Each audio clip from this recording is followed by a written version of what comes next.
ಇನ್ನು ರಾಜ್ಯದಲ್ಲಿ ಜಾತಿ ಗಣತಿ ವಾದ ಪ್ರತಿವಾದ ತುಂಬ ಜೋರಾಗಿರುವಂಥ ಹಿನ್ನೆಲೆಯಲ್ಲಿ ವೀರಶೈವ ಮತ್ತು ಲಿಂಗಾಯತ ಮಹಾಸಭಾದ ವೇದಿಕೆ ಈಗಾಗಲೇ ಒಂದು ವಿಶೇಷವಾದಂಥ ಕಾರ್ಯಕ್ರಮವನ್ನು ಮಾಡ್ತಾ ಇದೆ. ಅವರ ಒಂದು ವಿಶೇಷವಾದಂಥ ಕಾರ್ಯಕ್ರಮ ಈಗ ಶಕ್ತಿ ಪ್ರದರ್ಶನವಾಗಿ ರೂಪಾಂತರಗೊಳ್ತಾ ಇದೆ. ಪ್ರಮುಖವಾಗಿ ಇವತ್ತು ಮತ್ತು ನಾಳೆ ನಡೀತಾ ಇರುವಂಥ ಈ ಕಾರ್ಯಕ್ರಮದಲ್ಲಿ ಹಲವಾರು ರಾಜಕೀಯ ವಿಚಾರಗಳು ಕೂಡ, ಅದು ಸಮಾಜಕ್ಕೆ ಸಂಬಂಧಪಟ್ಟಂಥ ರಾಜಕೀಯ ವಿಚಾರಗಳು ಕೂಡ ಚರ್ಚೆ ಆಗುತ್ತೆ ಅಂತ ಹೇಳಲಾಗ್ತದೆ. ಹಾಗಾದರೆ ಈ ಒಂದು ಸಮಾವೇಶದಲ್ಲಿ ಜಾತಿ ಗಣತಿ ಬಗ್ಗೆ ಸಮಾಜದ ಪರವಾಗಿ ಅಥವಾ ಲಿಂಗಾಯತ ಸಮುದಾಯದ ಪರವಾಗಿ ಒಂದು ನಿರ್ಣಯ ಹೊರಬೀಳುತ್ತಾ, ಈ ನಿರ್ಣಯ ಯಾವ ರೀತಿ ಪರಿಣಾಮವನ್ನು ಬೀರುತ್ತೆ ಸರ್ಕಾರದ ಮೇಲೆ ಮತ್ತು ಚುನಾವಣೆ ಮೇಲೆ ನೋಡೋಣ. ಇಷ್ಟು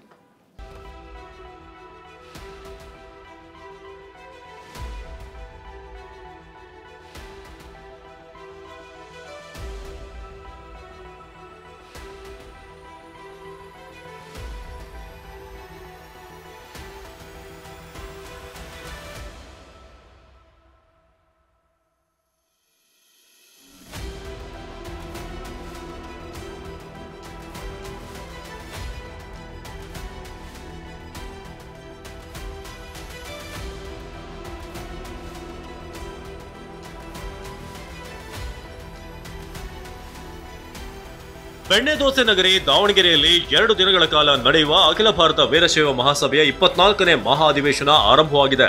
ರಾಜ್ಯದಲ್ಲಿ ಜಾತಿ ಗಣತಿ ವರದಿಗೆ ವೀರಶೈವರು ವಿರೋಧ ವ್ಯಕ್ತಪಡಿಸುತ್ತಿರುವ ಸಂದರ್ಭದಲ್ಲಿಯೇ ಶಕ್ತಿ ಪ್ರದರ್ಶನ ನಡೆಯುತ್ತಿದೆ. ಸುತ್ತೂರು ಮಠದ ಶಿವರಾತ್ರಿ ದೇಶಿಕೇಂದ್ರ ಸ್ವಾಮೀಜಿ ಅಧಿವೇಶನ ಉದ್ಘಾಟನೆ ಮಾಡಿದ್ರು.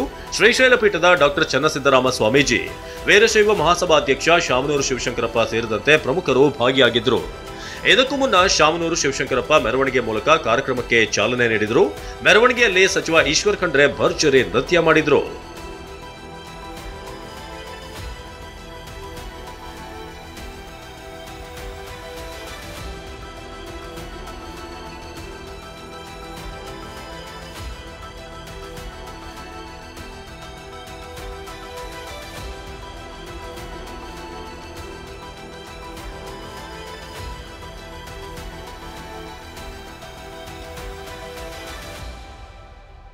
ಇಂದು ಸಮಾವೇಶ ಕಾಂಗ್ರೆಸ್ ಮಯವಾಗಿದ್ರೆ ನಾಳೆ ಬಿಜೆಪಿ ಮಯವಾಗಲಿದೆ. ಯಾಕಂದ್ರೆ ಇಂದಿನ ಕಾರ್ಯಕ್ರಮಗಳಲ್ಲಿ ಬಹುತೇಕ ಕಾಂಗ್ರೆಸ್ ನಾಯಕರೇ ಇದ್ರು. ನಾಳೆ ಮಾಜಿ ಸಿಎಂಗಳಾದ ಬಿಎಸ್ ಯಡಿಯೂರಪ್ಪ, ಬಸವರಾಜ ಬೊಮ್ಮಾಯಿ ಹಾಗೂ ಬಿವೈ ರಾಘವೇಂದ್ರ ಭಾಗಿಯಾಗಲಿದ್ದಾರೆ. ಸಮಾವೇಶದಲ್ಲಿ ಪ್ರಾಸ್ತಾವಿಕ ನುಡಿಗಳನ್ನಾಡಿದ ಈಶ್ವರ್ ಖಂಡ್ರೆ, ನಾವು ಯಾರು ಜಾತಿ ಗಣತಿ ವಿರೋಧಿಗಳಲ್ಲ, ವಾಸ್ತವ ಅಂಶಗಳೊಂದಿಗೆ ಜಾತಿ ಗಣತಿ ಆಗ್ಲಿ.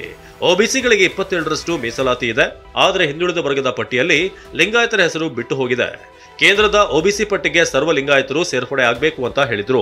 ಇವತ್ತು ನಾವು ಯಾರು ಜಾತಿ ಗಣತಿ ವಿರೋಧಿಗಳಲ್ಲ, ಆದರೆ ಅದು ವಾಸ್ತವಾಂಶದ ಆಧಾರದ ಮೇಲೆ ಕೂಡಿರಬೇಕು, ಸತ್ಯದಿಂದ ಕೂಡಿರಬೇಕು.